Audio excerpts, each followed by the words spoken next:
The story of Virginia Hall is not just a military chronicle. It is a symphony of American will that sounded louder than Nazi terror, and it began with a tragic defeat, not on the front line, but in the quiet offices of the U.S. State Department. She became living proof that true service to one's country requires not an ideal form, but an unyielding spirit. Virginia was born in 1906 in Baltimore, Maryland, into an affluent family, and from an early age demonstrated a combination of adventurousness and academic acuity atypical for women of her era. She received a brilliant education, studying economics, international law, and languages, and was fluent in French, German, and Italian. Her life's goal was crystal clear: to serve her country in the diplomatic field, representing the United States in Europe, where she felt the main threat to civilization was brewing. But fate, that cold and unpredictable enemy, struck her in 1933. During a hunting trip in Turkey, where she served as a clerk at the U.S. consulate, a horrible accident resulted in a gunshot wound that led to gangrene.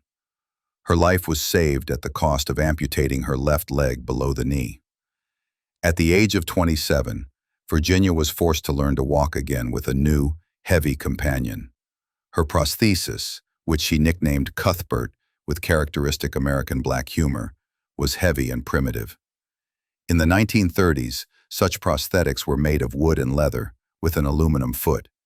It weighed 7 to 8 pounds, over 3 kilograms, which was twice as heavy as a modern one, was fastened with a complex system of leather straps and metal braces, and caused constant pain, leading to abrasions and pressure sores. It had no shock absorption, and every step was an ordeal. This injury became the sentence for her dream. When she applied to take the oral exam for the diplomatic service, she was officially informed that amputation of a limb is cause for rejection. The State Department had rigid rules prohibiting disabled people from entering the diplomatic corps, and Hall was furious when she was prohibited from even taking the exams. This was the first ideological conflict. The nation that swore allegiance to freedom denied her, despite her qualifications. Secretary of State Cordell Hull rejected her appeal.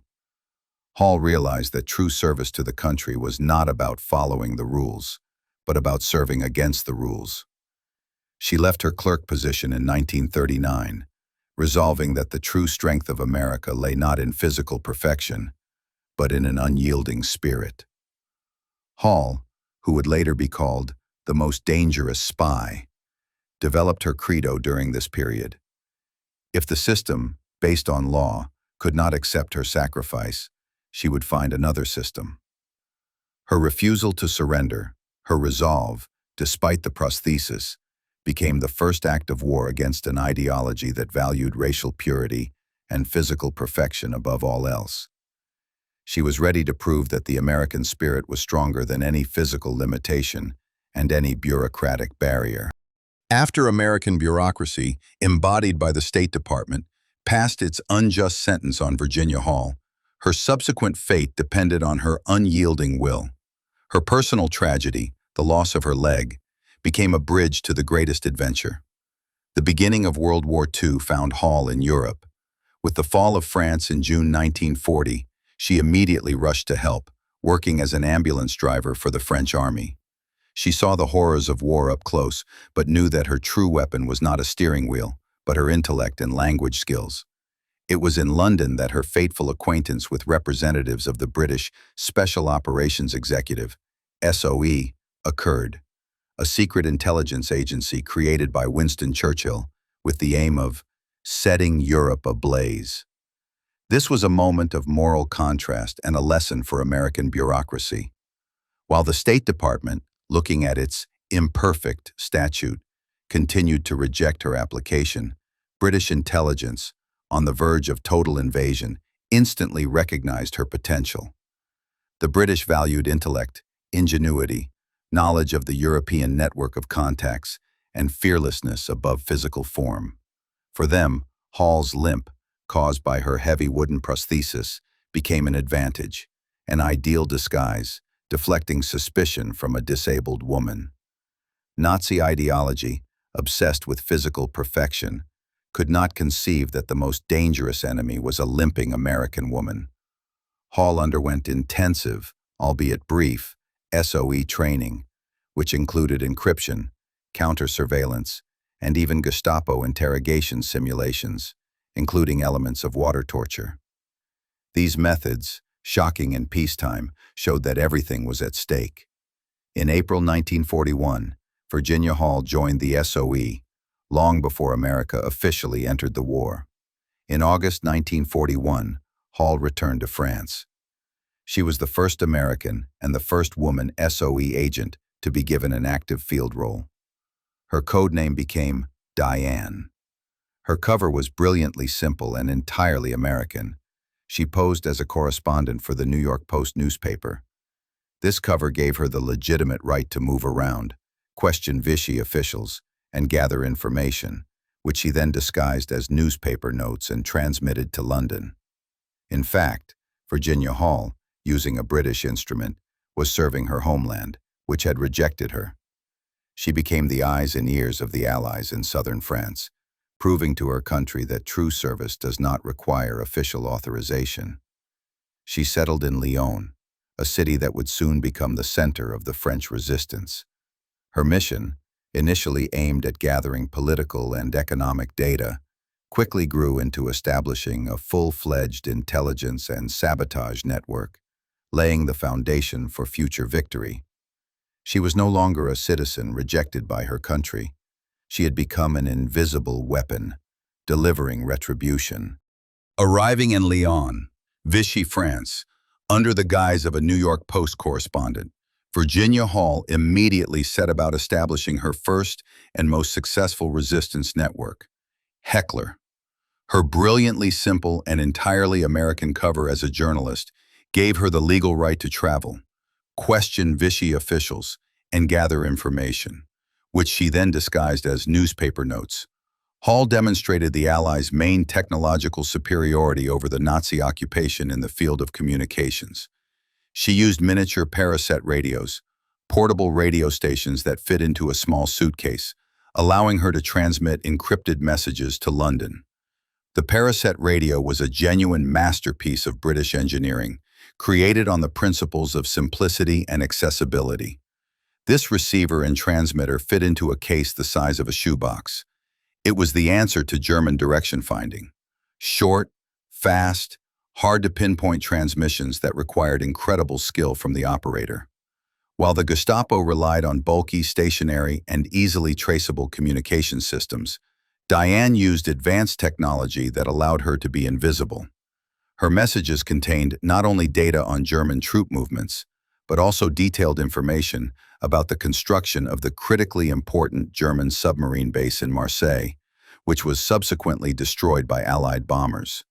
Every message sent by Virginia was an act of faith in American pragmatism, which values miniaturization and speed. Her most important task during this period was organizing escape lines, carefully clandestine routes, and safe houses for hundreds of downed American and British airmen. While American factories, Willow Run, Douglas, were producing airplanes by the thousands, the loss of an experienced pilot was irreplaceable. Virginia Hall, one American woman, was saving this priceless resource, returning it to combat. She coordinated the delivery of money, forged documents, and navigational maps using her network. Her success in this endeavor was so astounding that the Gestapo could not even imagine that this complex logistical chain was run by a limping female journalist. For 15 months, changing safe houses, disguising herself, and using her prosthesis as part of a diversionary maneuver, Virginia Hall transformed Lyon into a center of resistance. She became living proof that true service to one's country requires not an ideal leg, but an unbroken American spirit. The Heckler network quickly transformed into a logistical and moral center of resistance in southern France. Hall didn't just collect information, she built an underground army, recruiting people from the most unexpected layers of society, demonstrating the true strength of American democracy, which values diversity. Among her key contacts was Dr. Jean Rousset, who used his private clinic as a sanatorium for wounded agents and downed airmen. Even more striking was her cooperation with Germain Guérin, the owner of one of Lyon's most famous and influential brothels. This brothel became an unofficial headquarters and sanctuary, as it was frequented by both French officials and Germans, and no one could suspect that priceless intelligence information was leaking from this place, which Nazi ideology considered decadent. In July 1942, she personally planned and executed a daring escape from an internment camp where downed airmen and SOE agents were held. She managed to provide them with money, weapons, and forged documents, and then coordinated their transfer through safe houses, demonstrating unparalleled organizational skills and composure. Hall was cautious. When she sensed danger, she refused to attend a meeting of SOE agents in Marseille, where she feared too many people were gathered in one place. Her instinct proved correct. The Gestapo raided the meeting and captured a dozen agents. After this failure, Virginia Hall remained the sole active SOE agent in southern France with a connection to London, which greatly increased her value and simultaneously her danger.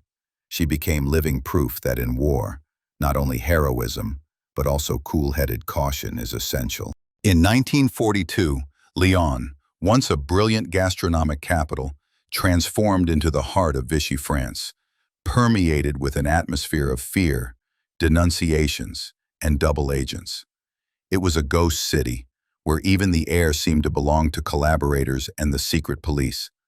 For Agent Diane, who for many months remained the SOE's sole active link to London, this meant a constant, existential threat. Virginia Hall operated in conditions that demanded not only impeccable professionalism, but also incredible psychological resilience. Every phone call could be tapped. Every acquaintance could become a traitor. Her mission, involving the coordination of drops, the transfer of downed airmen, and the collection of critically important data, turned her life into a continuous performance. She changed dozens of safe houses, constantly moving through Lyon's narrow, dark streets, often hiding in the poorest and most dangerous areas, where the risk from local bandits was no less than from Wehrmacht patrols. Her greatest enemy, and at the same time her most powerful disguise, remained her prosthesis, Cuthbert. Cuthbert forced her to walk with a noticeable, characteristic limp. In a world where agents strove to be inconspicuous, her limp was her trademark and greatest vulnerability. Descriptions of the limping lady were already circulating in Gestapo reports, turning every public appearance into a game with death. To reduce the risk of identification, Hall resorted to radical measures of discipline. She constantly changed her appearance, using wigs, from blonde to brunette, and dressing in different styles of clothing to confuse observers. She learned to imitate gaits and even tried to change her silhouette, but the prosthesis could not be removed and left behind. It was part of her. She turned her vulnerability into a weapon. Hall deliberately visited crowded places with many loiterers, and where patrols were less attentive to people with physical disabilities. The image of a harmless, limping lady deflected suspicion from the most dangerous Allied spy. It was a psychological game where every step, despite the pain inflicted by the wooden Cuthbert, had to appear as mundane as possible. After a full year of Diane's astonishing successes and the Gestapo's complete failure in Lyon, Nazi counterintelligence resorted to total terror. The Germans, realizing they were dealing with a highly organized, intelligent network, intensified counterintelligence. Direction-finding measures were tightened, mass arrests began as a deterrent, and interrogations became incredibly brutal. An entire network of informants was created, ordered to look for anyone who limped even slightly. SOE operations aimed at sabotaging supplies became so effective that the German High Command in Paris demanded an immediate end to the source of these diversions. It became obvious to the Gestapo that not just a small cell was operating in Lyon, but a centralized, lethally dangerous apparatus.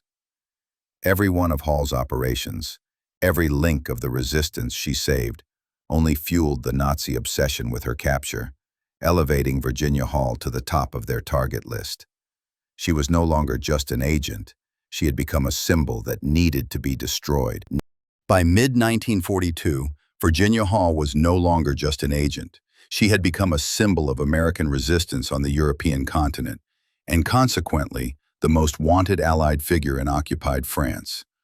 Her successes in organizing the network, rescuing hundreds of downed pilots, and sabotaging Nazi logistics elevated her to an unprecedented level of threat to the Third Reich. On the other side of this invisible chessboard stood her direct opponent, Klaus Barbie, the head of the Gestapo in Lyon. Barbie was the embodiment of Nazi terror, earning the nickname the Butcher of Lyon for his incredible cruelty. His tactics were simple and brutal: torture, mass arrests, the use of an extensive network of informants, and terror as a tool of control. He wasn't just fighting the resistance. He sought to break the spirit of the French people, and Virginia Hall stood in his way. Barbie, a professional executioner, was obsessed with capturing the elusive agent. He couldn't understand how one person, and a woman with a physical disability at that, could so long and so effectively evade his, as he believed, flawless machine of terror. It was in this psychological duel, in the midst of his rage and powerlessness, that Klaus Barbie gave Virginia Hall a unique, unplanned recognition of her greatness. Unable to catch her, he issued a directive that went down in intelligence history as one of the most eloquent documents of World War II. On orders distributed to his agents and posted on secret posters, there was one phrase: "The limping lady, la dame qui boite, is the most dangerous of all spy agents. We must find and destroy her." This became the dramatic culmination of her first mission. The most dangerous threat to the Third Reich came not from elite commandos, not from a male general, but from an American woman with a wooden prosthesis and a resolve that even her own bureaucracy could not break. This was a moral lesson for Nazi ideology, which extolled physical perfection. True heroism knows no physical limitations. The search for the limping lady became priority number one for the Gestapo in Lyon. Barbie used a vast network of French collaborators and double agents. Any report of a limping person or strange female journalist was immediately investigated. Special services tried to cut off all supply channels for the resistance. Hall's most effective, but also most dangerous, tool was her Paraset radio. The Gestapo constantly used direction-finding trucks that slowly moved through Lyon, trying to pinpoint the short bursts of her radio signals. Each transmission required not only encryption mastery from Virginia, but also superhuman speed. She knew, if she stayed on air for an extra 2 minutes, the direction finding would be accurate enough for the Gestapo to raid. It was a true war of minds and technologies. Hall changed her transmission location every time, risking her life and feeling the noose tightening around her. When the Germans occupied all of France in November 1942, it became clear that her luck had run out. The enemy was too close, and it was time for the most unthinkable feat: an escape that would challenge the laws of physics and human endurance. Virginia Hall's operational work in 1941 to 1942 was the pinnacle of illegal intelligence activity. Under constant threat, she transformed her Heckler network into a powerful instrument of sabotage and information gathering. Diane's daily activities were woven from unimaginable risk and meticulous labor. The main link to London was her Paraset radio. Every message sent by Hall was encoded using a one-time pad, the most reliable but complex encryption method. She had to not only flawlessly encode and decode information, but also transmit it with lightning speed during short communication sessions to avoid detection by Gestapo direction-finding trucks. Any delay or error in the code could cost her and her entire network their lives. The intelligence she transmitted was of strategic, not just tactical, importance for the entire European war. She reported on the movement of German divisions, especially tank and infantry units being transferred to the Eastern Front, the location of ammunition depots, and details of the construction of critically important facilities, such as the submarine base in Marseille. This information on military movements allowed the Allies to conduct pinpoint airstrikes, maximizing the effectiveness of their air fleet. Diane was responsible for landing and sending agents, as well as dropping weapons, explosives, plastic C4, and money from British bombers. She personally coordinated signal fires in the fields, risking being caught red-handed, and then organized the secret transportation of tons of cargo necessary to arm the resistance. It is impossible to work in such a mode indefinitely without error or betrayal. By November 1942, the noose around Heckler began to tighten. In a world of double agents and desperate people, betrayal was only a matter of time. The problem arose due to the human factor. One of the key radio operators working in her network was either captured by the Gestapo and broken, or made a fatal mistake in security protocol.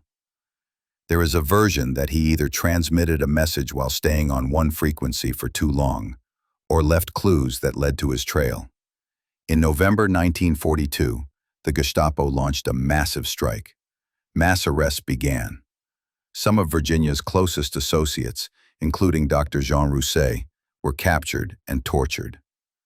Thanks to her strict adherence to security rules and, possibly, due to a warning from a reliable double agent in the Vichy police, Virginia Hall avoided the trap. She immediately left her safe house, but the Gestapo was on her trail. They knew the limping lady was in Lyon. At this very moment, on November 8, 1942, Allied forces landed in North Africa, Operation Torch.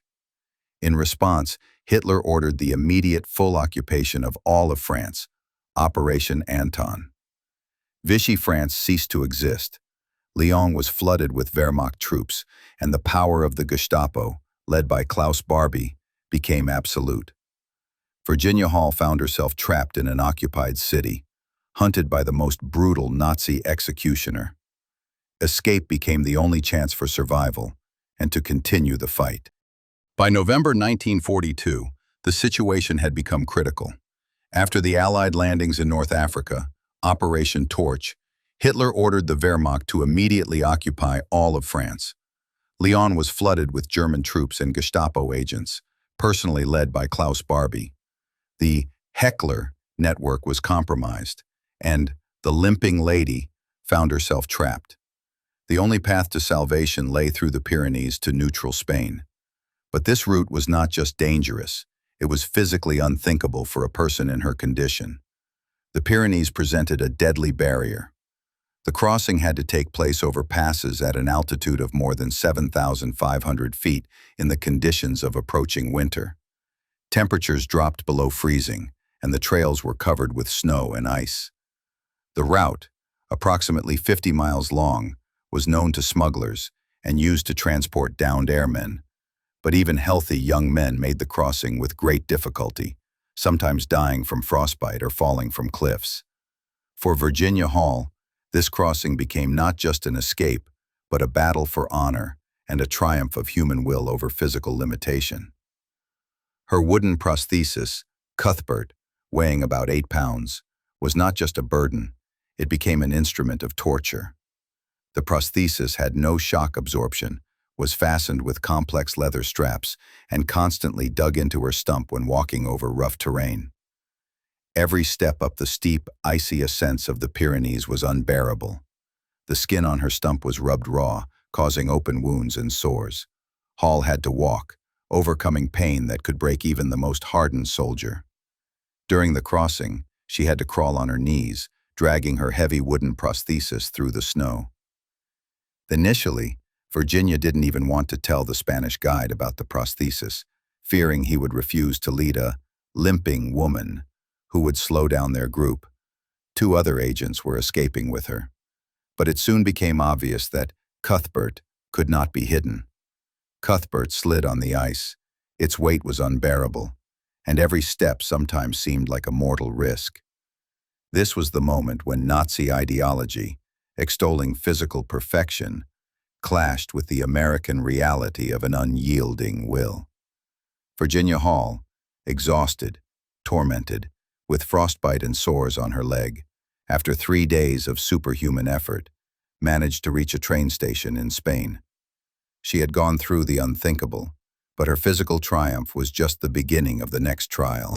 Virginia Hall's escape through the Pyrenees in November 1942 was not only a physical feat, but also a deeply symbolic, almost mystical act. It was a moment when her greatest physical burden, the wooden prosthesis, acquired a personal name and became a metaphor for all the trials that befell Agent Diane.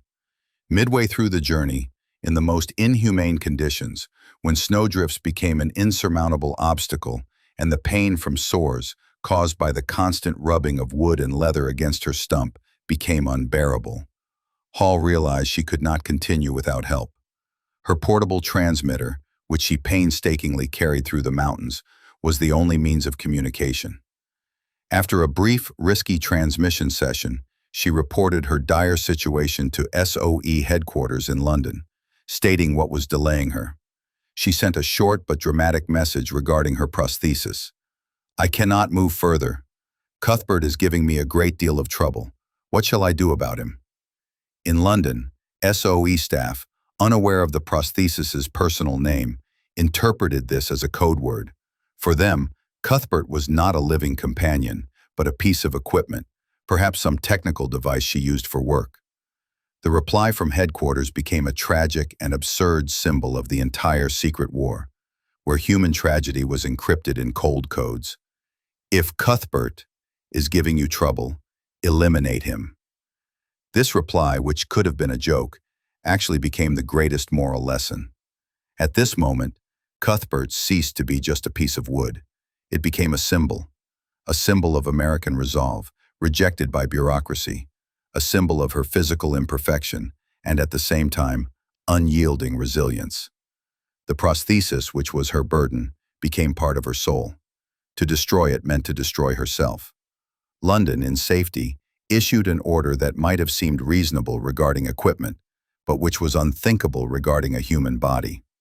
Virginia Hall, exhausted with frostbitten limbs, realized that in this war she could not rely on anyone but herself and her will.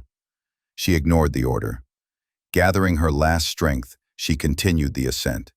The description of how Hall, crawling, using sticks and stones, overcame the last miles, dragging her heavy wooden prosthesis through the snow, proves that her will was stronger than Nazi steel and colder than bureaucratic orders. Eventually, Hall, with the help of the guide, managed to reach the Spanish border post, where she was immediately detained. Her first, most dangerous mission was completed, but the war for Agent Diane was just beginning. Soon she would return to France again to prove, "He who has overcome his own infirmity will not be stopped by the enemy." After receiving the absurd yet symbolic radiogram from London, ordering her to eliminate her prosthesis, and overcoming unimaginable snowdrifts, Virginia Hall, exhausted, with frostbite and bleeding wounds from the friction of her wooden Cuthbert, finally reached the summit of the pass. Her crossing of the Pyrenees, a personal feat, proved that her will was stronger than the finest Nazi steel. While German engineers prided themselves on technological perfection, Virginia Hall demonstrated that true victory lies in the human spirit. For 3 days, she traversed approximately 80 kilometers of harsh mountain terrain, overcoming pain that could break even the most hardened soldier. Her prosthesis, weighing about 3.6 kilograms, 8 pounds, was not just a burden in these conditions, but an instrument of torture, yet it carried her to the saving border. This crossing became the final act of her service with the SOE, and proof that love for freedom and duty to comrades are stronger than any physical infirmity. Upon reaching a small train station in Spain, Virginia Hall and her companions were confident they were safe. But Spain, though formally neutral, was heavily influenced by the Gestapo and Nazi counterintelligence. Virginia was immediately arrested by Spanish border guards for illegally crossing the border. Her emaciated appearance, American origin, and of course her limp, attracted the attention of the Spanish police, who actively cooperated with German agents. Hall was imprisoned in the infamous Figueres prison. This was not just a prison. It was a place from which prisoners were often handed back to the Gestapo. For Virginia, whom Klaus Barbie desperately wanted alive, The threat of extradition was real and deadly. It was at this critical moment that the intervention of the American system, which had previously rejected her, became decisive. News of Hall's detention quickly reached the American consulate. The diplomatic corps, using all available leverage on the Spanish government, threats, negotiations, exchange, launched an active campaign for her release. The system that had denied her a diplomatic position because of her prosthesis now fought for her liberation with unprecedented energy, because she had become an invaluable asset and a symbol of resistance. This contrast was a powerful moral lesson. The American nation, understanding its mistake, fights for its hero. Thanks to the efforts of the American consulate and the intervention of the State Department, Virginia Hall was released after 6 weeks of imprisonment. The first mission was completed. She had lost part of her leg but kept her will. She had survived betrayal, the Gestapo, and the Pyrenees. Now, in safety, she was ready to move under the flag of her own country, the Office of Strategic Services, OSS, and return to France to finish what she had started. After an incredible 3-day trek across the snowy Pyrenees and 6 weeks of imprisonment in a Spanish jail, Virginia Hall was freed thanks to the persistent efforts of American diplomacy. Safe in London, she immediately demanded to be sent back to France, despite the Gestapo threat. However, the British SOE, recognizing her exceptional value, refused. The limping lady was too well known to Klaus Barbie, and her return would be suicide. This was a new, bitter conflict. A brave American woman was ready to continue the fight, but the Allies, fearing to lose her, stopped her. It was at this moment that the American system intervened, having taken almost a decade to realize its mistake. Virginia Hall transferred to the American Office of Strategic Services, OSS, the predecessor of the CIA. This decision had immense symbolic significance. Hall became an official U.S. agent. This was an unspoken but powerful act of recognition. The American bureaucracy, which had previously denied her a place at the table due to her prosthesis, now recognized her as indispensable on the battlefield. Her personal will, demonstrated in the mountains, finally forced the system to accept her on the highest terms. The OSS, fully aware that Diane was a walking death sentence, put her through a deep cover program. Virginia Hall returned to France under a new name and legend, Martine, an elderly, plump peasant woman constantly wearing a headscarf and heavy, loose clothing. This image perfectly disguised her limp and fit the profile of an innocent civilian, which was unthinkable for Nazi counterintelligence. In March 1944, a few months before the Normandy landings, Virginia Hall returned to France via the most risky route. She was parachuted in. This act in itself was testament to her superhuman determination. A parachute landing for a person with a wooden prosthesis, which lacked an articulated ankle joint and was strapped to her stump, was an incredibly dangerous and complex maneuver. The impact upon landing could shatter her bones, but Hall, using her knowledge and training, successfully made the jump. She landed in central France with a full kit: radio, explosives, money, and code. Her wooden prosthesis, Cuthbert, was back in action, symbolizing that American intelligence was willing to use even the most unconventional tools for victory. Her new disguise, Martine, was perfect. In loose dresses and with a subtly limping gait, she blended into the countryside. The Nazis were looking for a limping, stylish journalist, but before them was only an elderly, harmless peasant woman selling milk and cheese in local markets. During this time, she not only gathered invaluable information, but also listened to conversations that German officers had, confident in their safety. Virginia Hall, an American spy with a prosthesis, did not just return. She became the American hammer, ready to deliver a final, coordinated blow to the Wehrmacht, preparing the ground for D-Day. Virginia Hall returned to France in 1944 under the name of the elderly peasant woman Martine, but her role was far from that of a simple information gatherer. She became a field commander, transforming from a lone SOE agent into a military organizer for the American Office of Strategic Services, OSS. Her mission was to lay the groundwork for the Normandy landings by making Wehrmacht logistics unbearable. Hall didn't just re-establish old contacts. She built a new combat structure called Saint Center. Her network transformed from a fragile information hub, as Heckler had been, into a combat headquarters. The task was titanic. Hall had to prepare the French resistance, Maquis, for coordinated actions with the advancing Allied armies. By OSS orders, Hall took on the responsibility of training 3 Maquis battalions, hundreds of people, in guerrilla warfare tactics and sabotage. This required not only courage, but also organizational genius. She taught them weapon handling, working with explosives, planning ambushes, and hit-and-run tactics against superior Wehrmacht forces. If the feat of the youngest hero, Jack Lucas, was saving 3 comrades, Virginia Hall's feat was preparing hundreds of people for battle. She did not fight in the trenches. She prepared an entire army to fight the Nazi occupier, demonstrating that the American spirit could be transmitted to allies. To transform these battalions into a combat-ready force, Hall had to solve a complex logistical problem. While German generals, such as Jodl, believed that the Wehrmacht's logistics were flawless, Hall, using American methods, proved that logistics could be conducted even behind enemy lines. The main problem was arms supply. Hall coordinated the airdrop of weapons, medical supplies, and explosives for the partisans. She used her radio to transmit coded messages about weather conditions, time, and drop locations so that B-24 Liberator bombers, built at the Willow Run plant, could accurately drop the cargo.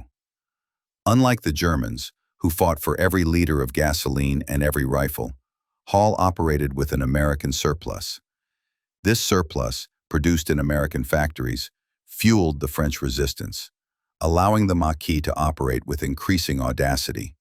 Virginia Hall, an American with a prosthesis, became the architect of the resistance in central France, laying the foundation for the final Allied strike that was to begin in a few months. After successfully establishing and arming the Saint Center network, Virginia Hall moved on to her main task, paralyzing the Wehrmacht's logistical apparatus in the run-up to Operation Overlord, the Normandy landings. Her mission, which became the apotheosis of American diversionary warfare, was aimed not at frontal clashes, but at destroying infrastructure, the nervous system of the Nazi occupation. Maquis units, trained and armed under Martine, Virginia Hall, 80s leadership, launched a coordinated campaign of sabotage that was unprecedented in its precision and destructiveness. Her groups destroyed 4 key railway bridges and several large stations, as well as vital power lines and telephone communications. Each act of sabotage was meticulously planned to maximize chaos and minimize casualties among the partisans. These diversions were not random acts of resistance.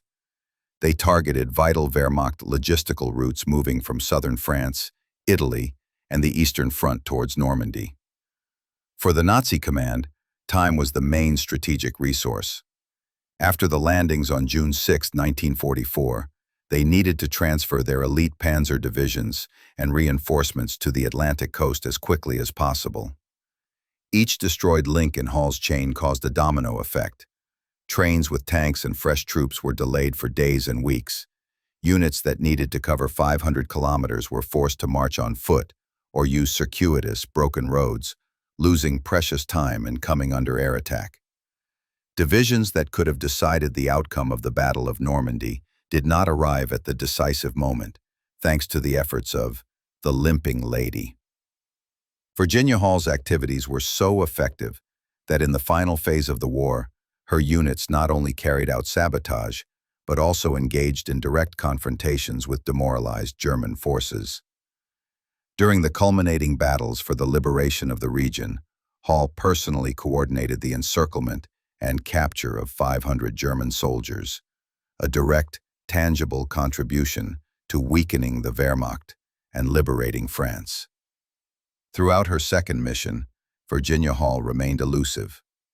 Klaus Barbie, the Butcher of Lyon, who vowed to find and destroy the Limping lady, never succeeded. When the Allies entered France, Barbie was forced to flee for his life. Virginia Hall didn't just defeat his network. She achieved a moral and psychological victory over him. The most dangerous Allied spy outlived her most brutal persecutor. Thus, Virginia Hall, an American with a prosthesis, who was rejected by her own diplomatic service, proved that the strength of America lies not in ideal form, but in an unyielding spirit. She repaid her country's debt, becoming one of the most important and effective field commanders of World War II. With the end of World War II, an era of reckoning began.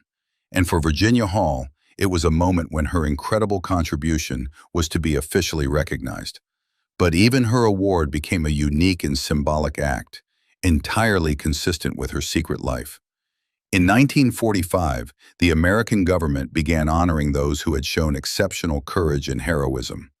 And so, Virginia Hall became the only civilian woman in the entire war to be awarded the Distinguished Service Cross, the second highest U.S. military decoration after the Medal of Honor. This award is typically given only to service members for heroism displayed in combat against the enemy.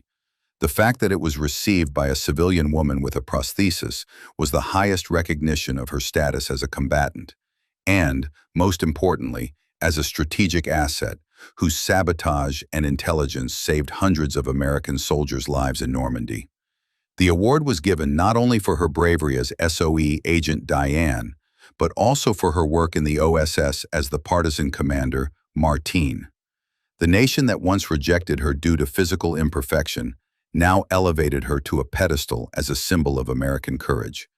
The awards ceremony itself, however, took place in an atmosphere of strict secrecy and underscored that true heroism often must remain invisible to the world.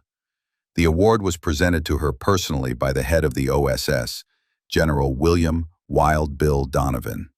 The ceremony was kept secret from the public and the press. The reason was simple. Many members of her Maquis network and former contacts in the resistance were still in occupied Europe or under threat of retaliation from remaining Nazis. Public disclosure of her role could endanger their lives in future intelligence operations in the unfolding Cold War. This was a powerful moral lesson about the values of American intelligence. General Donovan, by presenting her with the medal, symbolized that a nation which values its intellect and bravery rewards its heroes, even if it must remain a secret. Hall accepted the award not for fame or recognition, but as confirmation that her sacrifice and the pain Cuthbert caused her in the snowy Pyrenees were not in vain. Virginia Hall never leveraged her fame. She gave no interviews and published no memoirs, remaining true to the code of secret warfare. She understood perfectly. True heroes are those who do their job without fanfare, and her greatest triumph was not receiving an award, but surviving and defeating an enemy who underestimated a woman with a disability. After receiving the Distinguished Service Cross in an atmosphere of strict secrecy, Virginia Hall did not retire to rest on her laurels. Her victory over Nazism was merely a prologue to a new, equally complex war, the Cold War. In 1947, when the Office of Strategic Services, OSS, was transformed into the Central Intelligence Agency, CIA, Virginia Hall, as one of the most valuable and experienced field agents, was immediately accepted into its ranks. She continued her service in the Special Operations Division, which dealt with clandestine activities, remaining true to the principle of secret warfare. She worked in this agency until 1966, becoming one of the founders of modern American intelligence.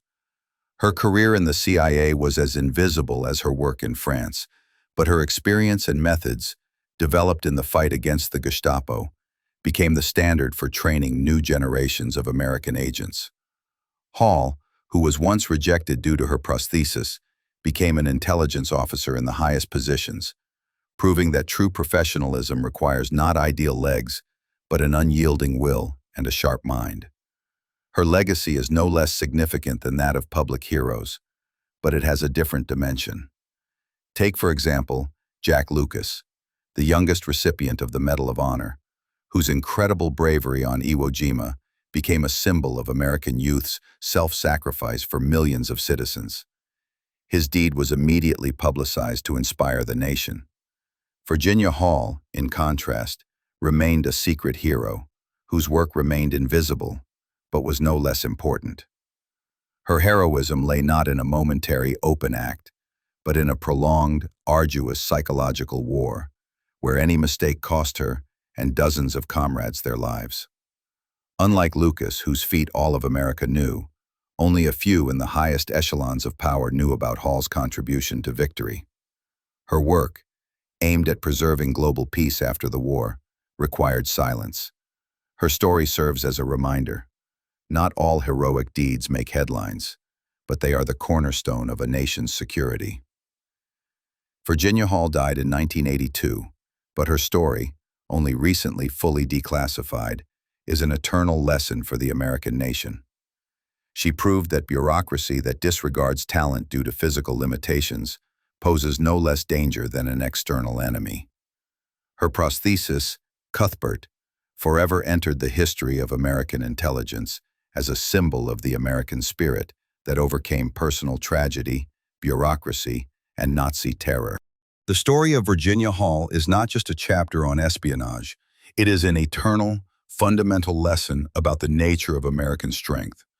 After the war, as the world plunged into the anxieties of the Cold War, her life became a quiet yet powerful symbol of what truly matters. The story of Virginia Hall is a testament to the creed of an entire generation. America's strength lies not in physical perfection or bureaucratic rules, but in an unyielding spirit. She proved that no superiority of enemy fanaticism can compare to the love for a comrade and the readiness for sacrifice. We saw American industry create tanks and airplanes, but it was Hall's spirit that inspired their use. Her victory was not only over the Gestapo, but also over her own body. The story of how she, Limping, crawled through the Pyrenees, while her prosthesis, Cuthbert, caused unbearable pain, has forever entered history as a triumph of human will over physical tragedy. She proved that the most dangerous enemy is not one who is unseen, but one who is underestimated due to external flaws. Nazi ideology, extolling physical strength, could not comprehend that a disabled woman with a prosthesis could be the deadliest agent behind their lines. Virginia Hall, who continued to work for the CIA until 1966, set the standard for modern American intelligence. Intellect, initiative, and adaptability are paramount over traditional notions of the ideal agent. Her methods, developed in the fight against Barbie, are still taught in intelligence training centers. Her legacy is a reminder to combat ideological blindness and bureaucratic inertia, which prevented her from serving the nation at the very beginning of the war. Her prosthesis, Cuthbert, became a symbol of American will. It overcame personal tragedy, bureaucracy, and Nazi terror. When her story was declassified decades later, she became not just a hero, but a beacon for all who fight against prejudice. The story of Virginia Hall is an affirmation of the values of a generation that fought for peace and put duty above personal gain. She was a humble hero who did not seek glory, but whose work changed the course of the war and laid the foundation for post-war peace. She proved that the love for a comrade, which is the cornerstone of the American military spirit, is stronger than any enemy fanaticism.